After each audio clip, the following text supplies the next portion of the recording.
We're recording. And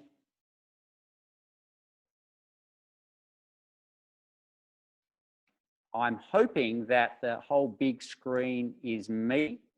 I'm seeing a picture of the fire. It is. I've got a small audience here of my family, so we're good to go. Well, welcome everyone. A huge welcome to our first free webinar on parenting in a time of crisis. And I would like to start by acknowledging that the land that I am sitting on here is a Ruckwell land from the Bundjalung Nation. And I would like to pay my respects to the elders past, present, and emerging of this land. And I also want to say a huge welcome to everybody who's joined in tonight. We have people here from all over Australia.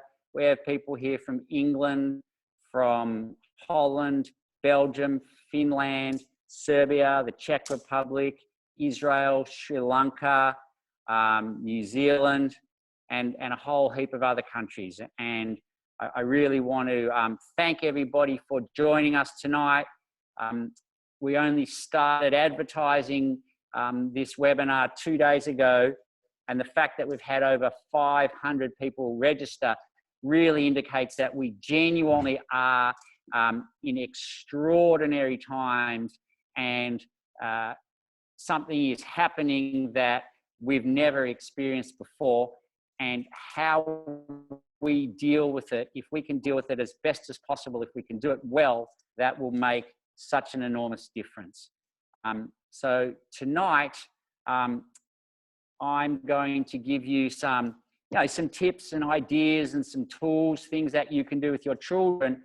But more importantly than that, I want to see if we can explore together, and I can explain as much as possible what's going on, and we can understand the process that's happening, and then that will allow us to work out over time the best way for us to support our children and indeed to support ourselves. And the first thing I want to say is that this event, this pandemic, COVID-19, the coronavirus pandemic that is spreading across the globe, is causing families to come together and progressively move into their homes for an extended period of isolation, lockdown. And this is happening all over the world. And we have countries who are already seriously in lockdown. China, who've been in lockdown for many months now. People around Europe, Sri Lanka, India, and other countries who are moving more and more into lockdown. And here in Australia, we are definitely moving in that direction. And this is a unique thing that we've never gone through before. And one of the really big things I want to say is that for your children, this is a transformational event. This is an event that will absolutely change them. And this is an event that they will remember for the rest of their lives, no question. And not only will they remember this event, but they will remember small details of things that happened during this period of time. They will remember the relationship and the way that you are together. They will remember things that happened. They will remember what they see on the news. They will remember all sorts of things, and it will influence them. It will influence them for the rest of their lives. And not only will it be transformational for our children, but it is actually also going to be transformational for all of us. We have never experienced this before. And once again, how we are in this period of time as parents, and indeed with ourselves and our friends and our relatives, will have an impact on the rest of our lives. So our aim in this series is to explore that and to see if we can together discover how we can do it well, how we can do it in the best way possible. Now, as we already know, there is bad stuff happening. The elderly are seriously at risk. There are many vulnerable people who are seriously at risk. We are going to lose people. last week I went to Melbourne to see my parents.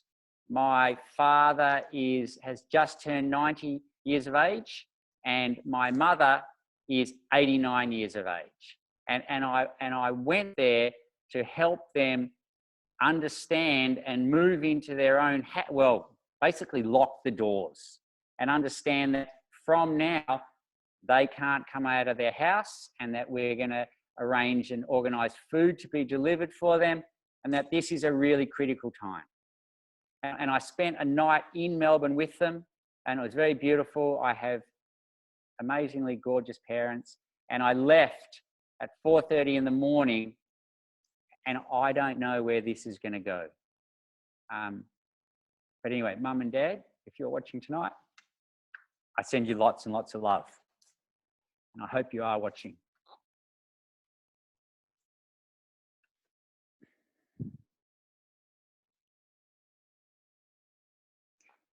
And at the same time, as we know that this is incredibly serious and there are going to be people all over the world and many people who are going to die, I am also aware that there are incredible opportunities happening at the moment. And you know, there's a saying that in crisis is opportunity. And when we look at what's happening, you know, families are coming together. People are not going to be going to work for anywhere between 1 and 6 months, we estimate at the moment. People are going to be spending time together. People are going to have an opportunity to think about their lives and have discussions with other people in their families that they maybe haven't had for years or ever. People are going to have an opportunity to do new things, to learn, to think about how they want to be in the future. So our goal is to be as safe as we can. And we've all heard about the importance of washing our hands regularly and social distancing and isolating if we feel unwell, or if we've been exposed to anyone who's unwell. And all of that is critically important. But when we come back around to the opportunities and what's happening, the big thing for me is to actually realize that this is a rite of passage. This is a rite of passage, not only for our children, but also for all of us as individuals and for the world. This is a rite of passage. And when I say it's a rite of passage, what I mean is a rite of passage is a transformational event. A rite of passage is something that changes you and changes you forever. And we're going to show you a few slides here. I'm just going to explain the elements and the stages of a rite of passage, and then we'll be able to see how what is happening with the coronavirus is actually mirrors the stages of a rite of passage. So the first thing is, a rite of passage is something that transforms you. It moves you from one stage of life to the next. You basically grow up in a rite of passage, let's say. So our children are going to move from one stage to the next, and we are all going to move from one stage to the next.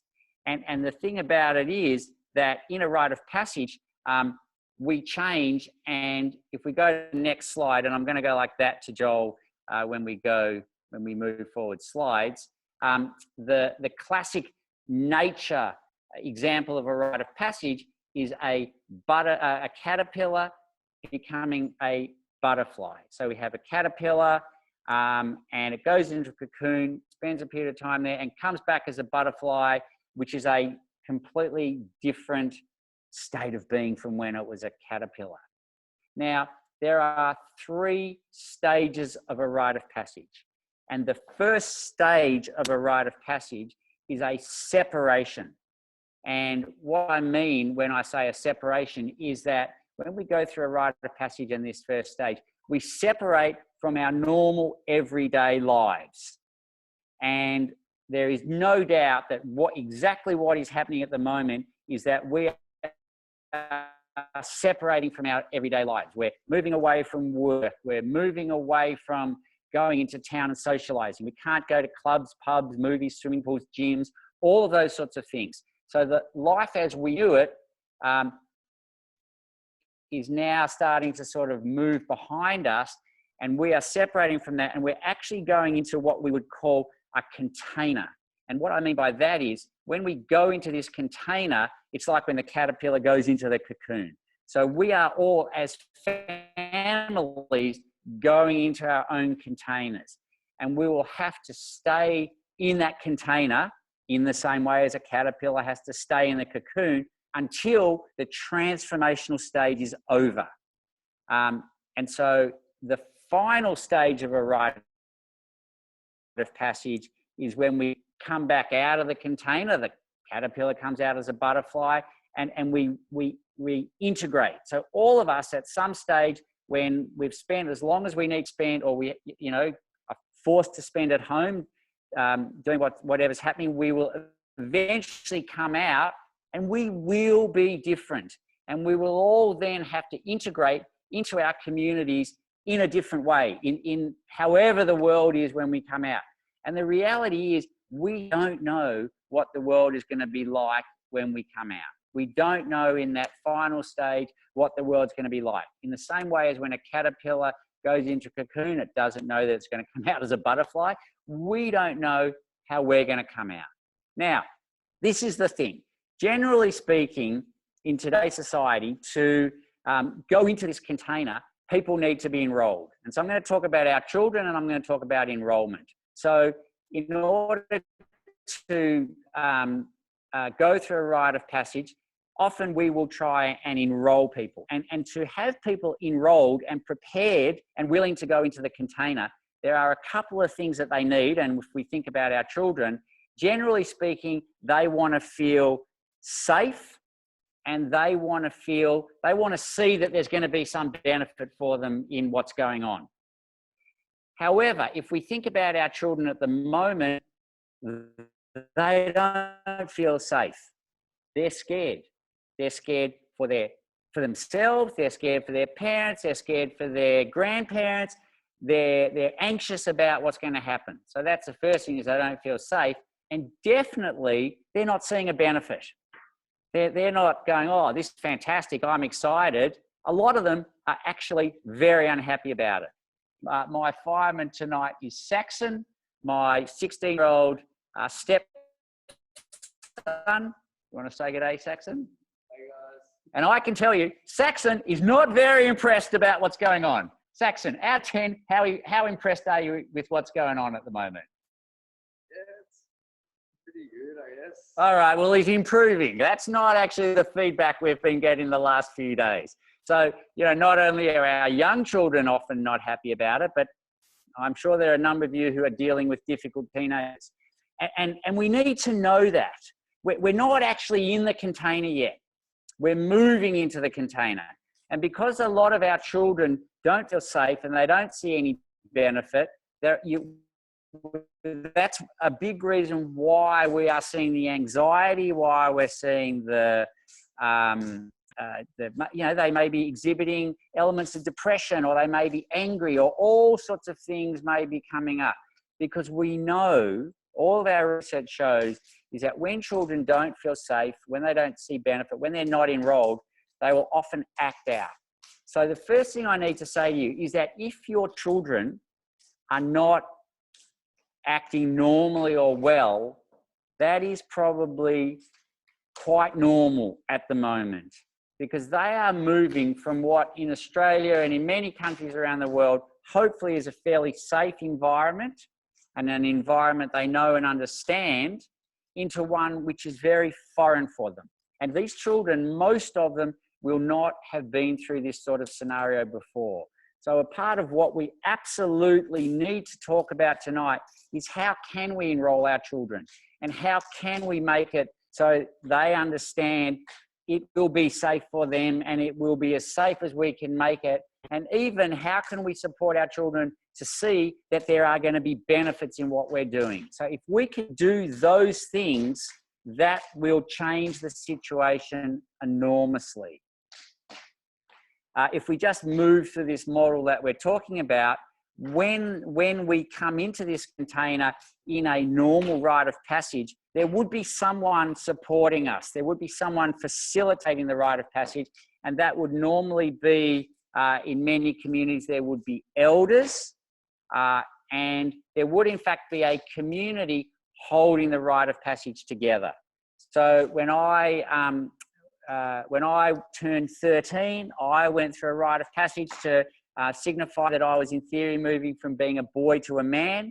And there were elders there. There were elders from the community who took me through it, and my whole community came around and supported that process to happen. So once again, we're going to have to discuss how do we create elders, and how do we as parents step into the role of elders in this situation, and also how can we build community in what is happening. And then I'll just mention it now. I'm not going to talk about it a lot, but our plan is to give a series of these webinars. And as we move through the stages of this rite of passage, we'll talk not only about what we can be doing in the container, how we bring in elders and community, but the final stage of a rite of passage, which is we don't know what it's going to be and it's some way down the track, but hopefully when we get there, that is going to involve a celebration of the fact that we are moving out of the process that we've been in and into a new stage in life. So these are the classic 3 stages of a rite of passage that were identified over 100 years ago. A hero of mine, Arnold van Gennep from Belgium, traveled around to communities all over the world, and he recognized that they created rites of passage, not only for their boys becoming young men, but also for their girls becoming young women, and for adults as they move through the stages of life. We look at it like there's a staircase, and we move up the staircase through life, and a rite of passage is hopefully present at each of these stages, and hopefully it's done well with elders present and a community. But at the moment, our concern is that we have potentially a rite of passage happening for our children that is not actually facilitated, and they're lost and not knowing what's going on. So I'm going to give you a series of tips, as my notes just fall all over the ground, which is completely fine. I'm going to give you a series of tips now as to how we can be enrolling our children into this first stage of the rite of passage and supporting them as they're coming into the container. So my phone just responded to my voice. Okay, so the first tip that I want to give you, we've already talked about, which is supporting them to be safe and teaching them about the hand washing and social isolation and what we discussed. Great. And we should all and can all be doing that. So the next thing is we have to give our children a place and an opportunity to talk about and share what's actually going on for them. How are they going? And I talked about this on one of my Facebook posts a couple of days ago about creating a check-in. And the way we create a check-in, and my recommendation is that we do this once a day. And it's a fantastic way of monitoring the well-being of our children and everyone in the house. And basically the way we do a check-in is we sit together, we can do it in a circle, we can do it around the dinner table, and we have some sort of talking object, which can be anything from a stick to a piece of fruit, to a spoon, to a crystal, to an orange, whatever it is. And one at a time, each person holds the talking object or has it in front of them, and they get to check in. And the rest of us just listen. So we don't correct them, or we don't ask them questions, we don't rescue them, we don't tell them what to do, we just listen. And so often, you know, if we can create a safe space so that our children feel safe to share what's going on for them, that is very important for their well-being. And it's also important that we share with everyone in the circle that this will be a confidential conversation. We won't go and talk about it to other people, that this is just an opportunity for each of us to share around not only how we're feeling, but what we've been doing today, and if there are things that we would like to do in the next period of time before our next check-in. And we can do it creatively, but I can't recommend highly enough that we all have a check-in every day with everyone in our house. The other thing that I highly recommend is that we don't tell our children that this is just going to be for a few days, or this is just going to be for a week, or tell them what we think they want to hear. It's actually very important that we're honest. It's actually very important that we say, we don't know how long this is going to go for. We don't know how long we're going to be here together, but we will do everything we can to stay safe. We will be here with you. We will love you, and we'll see how we can make the best of it, being together as a family, as a group in this house. Really, really important. Another really good thing to do is to get together with the people, the children, everyone in the house, and start making some plans around how you want to be. So I have my family here. Well, I have some members of my family here. I have a big family, but there are a number of us here. And today we sat together and we had a session around, our values. How do we want to be over this period? And we agreed that we want to be creative, and we want to build things here so that we can make our living space as good as possible. We now have a co-working space where we have 4 of us who are working, including Saxon, who's doing his schoolwork. We've just discovered he's supposed to be doing his schoolwork. And, so we have to work out how we're going to spread out through the place that we're in. And we've decided that we want to have meals together so that we can share and talk. And we've decided that we want to be healthy. We want to eat well. We want to do regular exercise. We're going to do some yoga. We're going to do we're going to play musical instruments. Use this time to do things that we normally don't have time to do. And it's fantastic to ask your children about if there's anything they would like to do. And following on from that, my next suggestion is that for parents, you speak to each of your children and say, look, we're going to have this time together. How about we find and talk about something that we would like to do together one-on-one, just me and you, and we try and do it pretty much every day, so that we have that special time with each of our children every day, which many of us don't get a lot of because we're at work and busy, and they're doing what they're doing and busy. And that thing that we do with them, it may be that we play a board game together, or we may listen to music together. We may do exercise, do cooking, drawing, anything you can think of. But if you can find something to do together, and in that time, not be asking lots of questions and telling them what to do, just having that one-on-one time. And then if there's something they want to ask you or share with you, then they can do that. Another thing that I think is very good to do is for parents to start sharing stories. So it's a great opportunity for all of us parents to start talking about what was life like for us when we were the age of our children. I know that when I was growing up, I loved hearing my parents' stories, and that was how I learned about them, my grandparents, how they came to Australia, different things that happened. So I would really encourage you, when you're sitting around, share stories, give your children an opportunity to ask questions. It's actually how you pass on your history.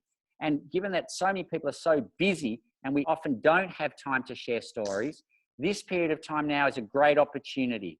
And in doing that, I would also recommend that when we come together for meals, or when we're doing check-ins, or when we're sharing stories, that we make an agreement that we will turn off our mobile phones. So yes, our children are going to be spending time on computers, and yes, they're going to be on our mobile phones, and we'll be on our mobile phones and computers. But I think, and I have no doubt, it will be highly valuable if we all agree that there are certain times of the day that are mobile phone free. Certain times of the day when we're just together, and even if we're not doing anything, and even if we're just sitting around, but we're not on our phones and on our devices. I want to talk about also something else that's very interesting that's coming up, and that's around homeschooling. And already we're getting lots of feedback that, kids are doing schooling online, or supposed to be doing schooling online, and yet we have received masses of communication from all over the place about parents telling us that they're almost at war with their kids, trying to get them to do their homework, trying to get them to do their schoolwork. And the kids really don't want to do it. And we need to make a decision as to how we're going to manage this. Now, I have struggled for quite some time now with the school system and the level of mental health issues that I'm seeing in children of all ages, and the pressure that they are under from the work they have to do, and the pressure that they're supposed to get particular marks in exams, because we hope that by year 12 they'll get the highest mark possible, and that will allow them to go to wherever, university or graduate school, and then they'll get a certain job and they'll make as much money as possible, and that will be a sign of success. A couple of years ago, I went to the National University of Singapore, and they'd been doing some research into the well-being and future success of children. And they clearly found through their research that the year 12 mark that a child gets, so what they get at the end of school, that how high that mark is not actually the main thing that will determine how successful they will be in the future. And what they clearly found when they looked into, okay, if it's not their mark that's the most important thing for children, what else is really important? What else do they need to be learning at school? And the National University of Singapore came up, they spent a huge amount of money on this research, and they came up with this realization that there were 9 what we call 21st century life skills that children need if they're going to be successful.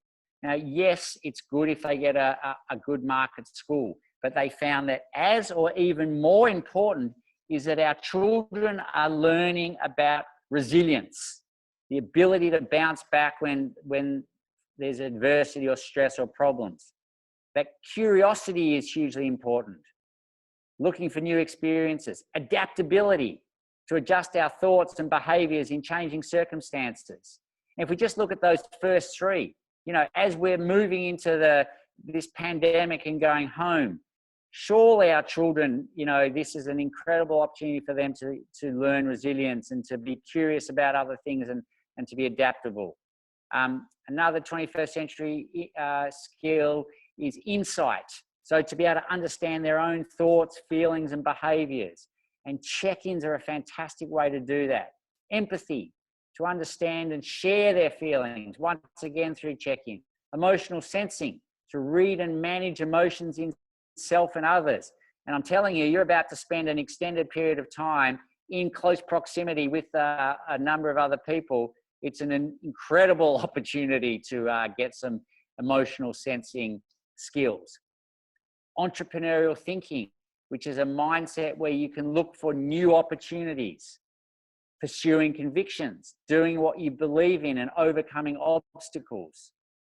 And vision, a way to seek to contribute and to improve the situation for yourself and for others.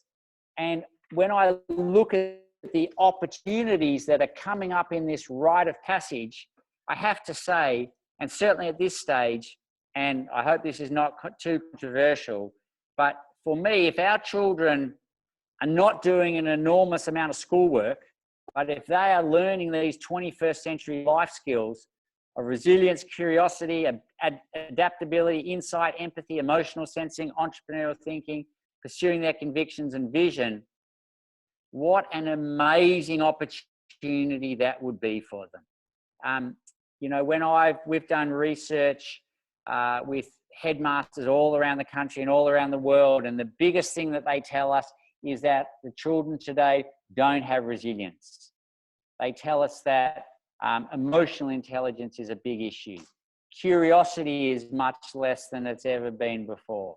And at the end of this webinar, we will tell you how you can get a copy of this set of 21st century life skills, and we'll in fact send them out to you. And I would really encourage you to spend time looking at them and discussing them with other people in the house, and even with your children if they're a bit older, because for me, one of the great opportunities that is coming up as we do move into this isolation is the ability to be working with these 21st century life skills.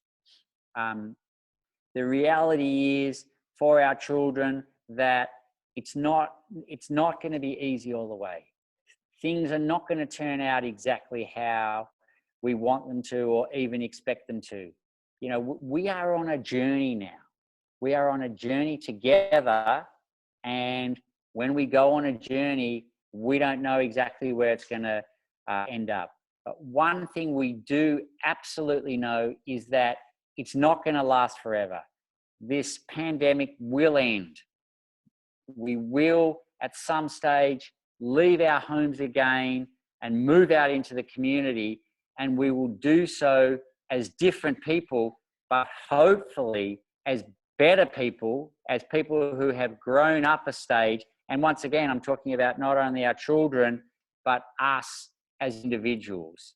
And if we can focus on some of the things that I've talked about, which is doing check-ins and really finding out how people in the family are going, finding new things that we can do, having a go at things that we want to try, spending one-on-one time together,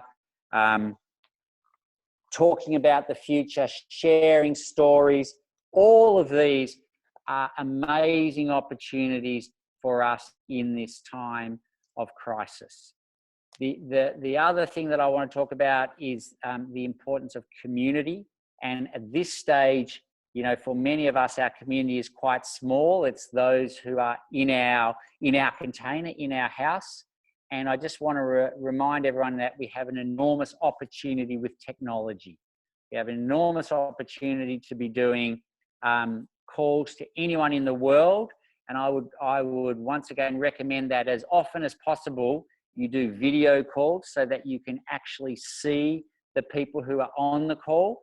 And I would encourage you especially to do everything you can to get your children to, if they still have grandparents who are alive and older people in their family but who are not with you, to be making regular calls to those grandparents and older people on video conferencing. And hopefully our elders already know how to do video conferencing. And if they don't, let's make sure that we can explain to them over the phone and teach them how to do it. Another opportunity that we have here is, in fact, for our children and our elders to become closer and to connect even more.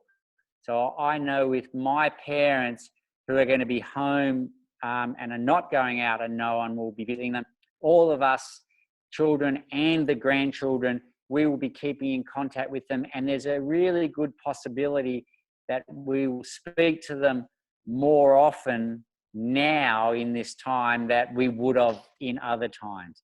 And I personally have actually made a list of a number of people who I know and love in Australia and around the world. And my intention is every day to ring up at least one, if not two or three people, and just connect with them. And to do it over video so I can see them and talk about what's been going on in our lives and how we're going in this time. So we actually have the opportunity to be building community at the same time as we are isolated in our houses.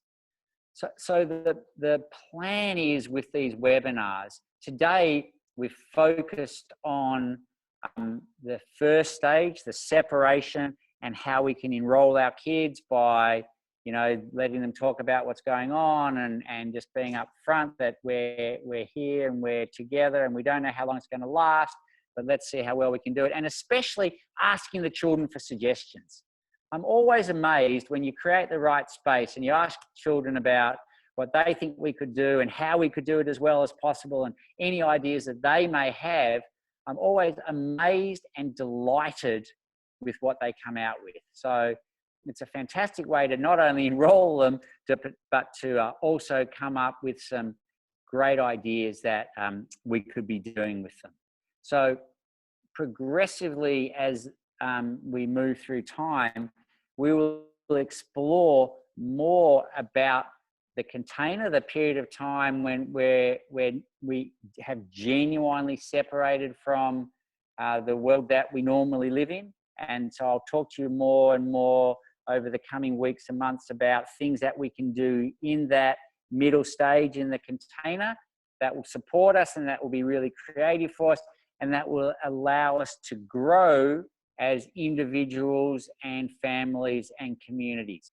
And then some way down the track, we'll talk about integration and what we're going to do when this is all over. But the truth is that's a bit of a way down into the future. I would like to finish by sharing with you some of the things that we would like to do from the Rites of Passage Institute, and we would like to support you as much as we can. We would love to get your feedback from this. We'd love to get your questions. We would love to hear, and you can write in the chat or send us emails about what topics would you like us to discuss? What are the things that are coming up for you and what's most interesting? And we will respond as much as we can. Our aim is to go on this journey with you. Our aim is to find ways, if we can support you, first of all, to understand that we are going through a rite of passage, and then how can we do that in the best way possible so that eventually when we do come out of it, we're in the best place possible to go back out into our communities and continue our lives. We will also send you an email, and that email will have a copy of the 21st Century Life Skills, which came out of the National University of Singapore. So we'll send you that, and you can look at it and think about it. And if you have questions on those life skills, please share with us. And just to repeat, I'm not saying that we don't want our children to get a good education in STEM subjects and to do well at school. We do. But at the same time as they're getting a good education in those things, I really believe that we have a role within our schools to be teaching our children about these life skills so that when they leave school, they genuinely understand what it means to be a young man and a young woman, and to be able to take on responsibility in the community and to have these critical skills. So we'll send you a copy of those skills. I'm also, we're on the link in the email that we send you.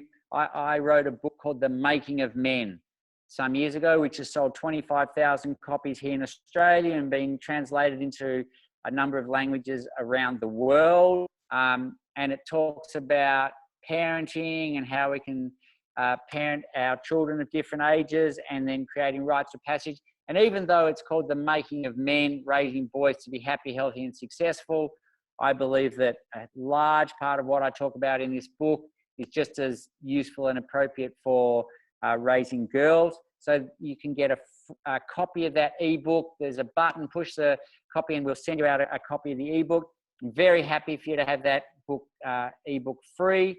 At the same time, our business has been devastated by what's happened. We can't run any programs or give any public speaking. So if you want to make a donation to support us to go on, that would be great and we would hugely appreciate it. We are also launching our first online program, which will be for sale, and you can get that off the link here straight away, and it will be actually starting on Monday, but it will be available if you want to buy it as soon as this webinar finishes. And that will be a program for parents and children that you can do together at home. And you can do it with children of any age from 8 upwards. And if you have one child at home, you do it with one child. If you have 5 children, you can do it with 5 children. And you can have one parent, 2 parents. If one parent is not living in the house, they can join you online and you can do it together. And each, from Monday or whenever you start the program, once a day, we will send you videos and instructions on how you work through this program. So you can start when you want. Once a day, you'll get a module. And if you want to have a day off or something else is happening, you can do it over a 7-day period. You can do it over a 14-day period, whatever works for you. And we will take you on a journey, and we will each day give you new activities that you do with your children, that will involve all sorts of interesting things, including sharing stories about particular topics, including looking at challenges that are happening in creative ways that you can manage them, including creating a vision for the future and looking at how you want to be. And also, very importantly, including finding ways to recognize the gifts, the talents, the genius, and the spirit of everybody who's doing the program, and how we can bring that out.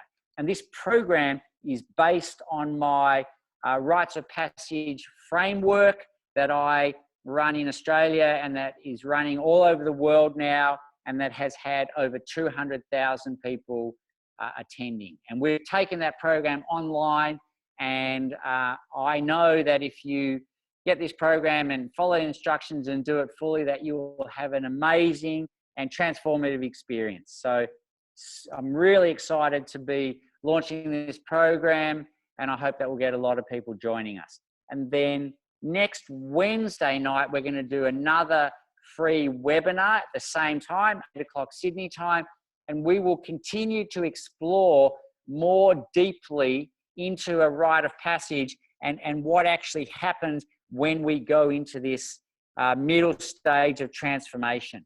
And one of the things that happens, and you may have noticed it already happening, is something in our mindset, something in our psyche starts to change and open up. And a number of you may have already, started questioning in yourself what's happening and what you're doing with your life and what's really important to you and what your values are.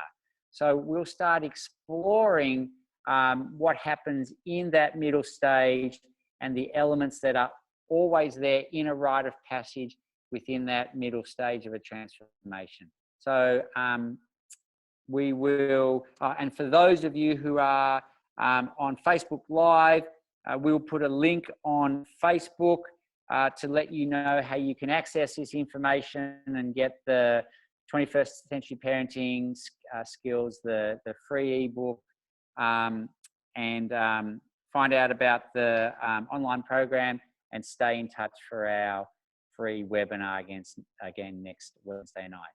So I would like to say a huge thank you to everyone for joining us tonight. I'm not sure if we've got any questions there that are coming up.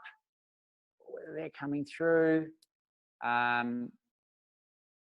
to prepare kids for the increasing possibility that one member of the family could fall ill. Okay, and could fall seriously ill. So that is a huge question and a very important question to ask. And I actually worked as a doctor for nearly 25 years, first in family medicine, and then I worked in emergency medicine. And so thank you for that question, which is how do we prepare the children for the fact that someone in the family or someone outside of the house, but a member of the family or the community could fall seriously ill. And because as we know, this is a genuine possibility. So this is how I would manage it. The topic, if it comes up, we need to be able to speak to it rather than saying, oh, that's not going to happen. And what we need to do is say, look, we are going to do everything that we can to keep you safe. And that includes everything we talk about with hygiene and distancing and being healthy. And we're going to encourage everybody else to do everything that they can to be safe. And yes, it is possible that someone will fall ill. And then if that does happen, we will be really sensible. And if it's someone within our household and they are young and they are only showing moderate symptoms, and it is also important to tell our children that absolutely the people at most danger are the elderly. And the older you are, the more danger it is. So hopefully people, younger people, especially children, very often are not sick at all and may not even show any symptoms. So if we have someone in the house who is moderately ill, we will look after them in the house and we will get all the correct medical advice and we will do everything we can. If someone becomes more seriously ill, or they have other illnesses or underlying issues that are a worry, then we will seek medical attention. And there is very good medical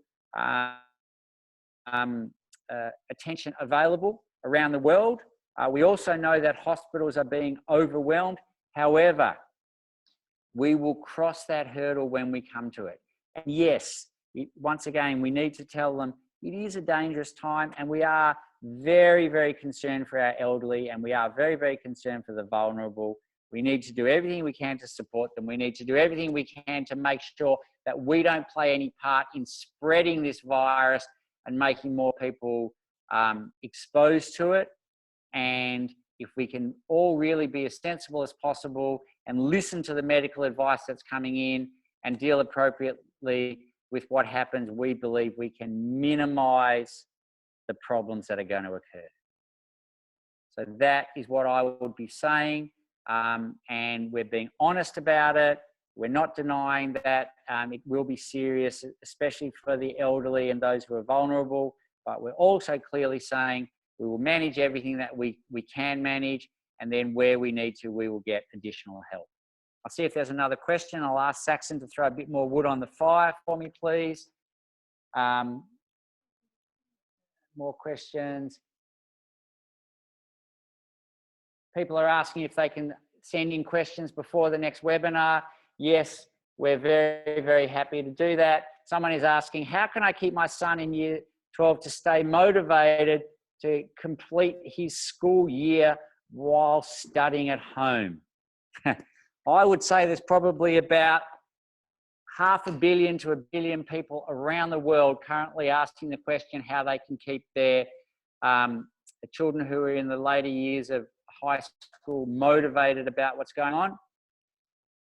And it is a very genuine and serious question. So how I would answer it is that what I know is we can't keep them motivated by telling them what to do and demanding that they be a certain way. What we can do is hopefully get them to do, I would call it a vision exercise. And I'll talk about it more in the later stages, but it's relevant to come up now. In one of those times when we sit down together with our children, we can say to them, we would love to know, let's each go around the circle and talk about how do we want to be in, say, 3 years' time. If we could create a life that we wanted and do well, 3 years, 5 years' time, how do we want to be?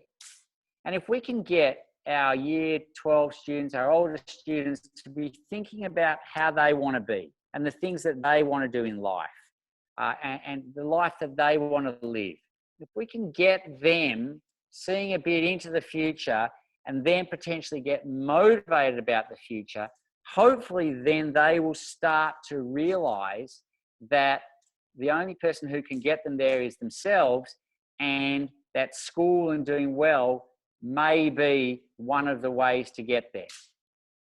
Having said that, I do have concerns that school, for many students, doesn't really meet their needs. So once again, I'm going to say this, I'm going to put myself a bit out on a limb. If our children over the next few months don't do a huge amount of schoolwork, I don't think that's actually going to be the end of the world. If they can spend some time thinking about what they really love doing, if they can create a really strong connection with you and other members of their family, if they can hear your stories, if they can spend time talking to grandparents and other elders, if they can find new things that they would like to do, whether it's music or art or learning a new subject, if they can do those things, I believe that will be very, very beneficial for them. And once again, it is a fantastic opportunity for you to have some really honest and open conversations with your children, and not only ask them why, if they don't like school and work, why, and what they feel like when they do schoolwork. It's also a great opportunity for you to share with them about how it was for you at school. One of the programs that we're also going to be online delivering and making possible for you in the next periods is programs that you can do with your older children based around a rite of passage when we can address some of these issues. And we are also intending to put our Rites of Passage leadership training online. We did it last week for the first time and it was very successful. So that's a program also for you to look out for. And I hope that answers that question. I'll see if there's one more question before we finish. Thanks, Lisa, who said she loved the book. Is there anything? No, that's a nice comment, no question.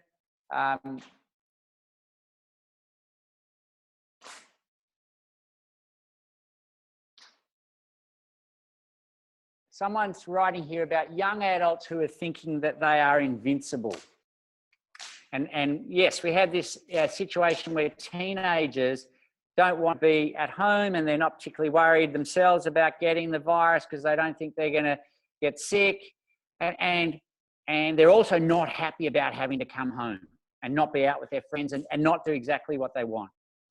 And it is very interesting that, you know, we also live in a time where all the research shows that the resilience of teenagers is the lowest that it's ever been.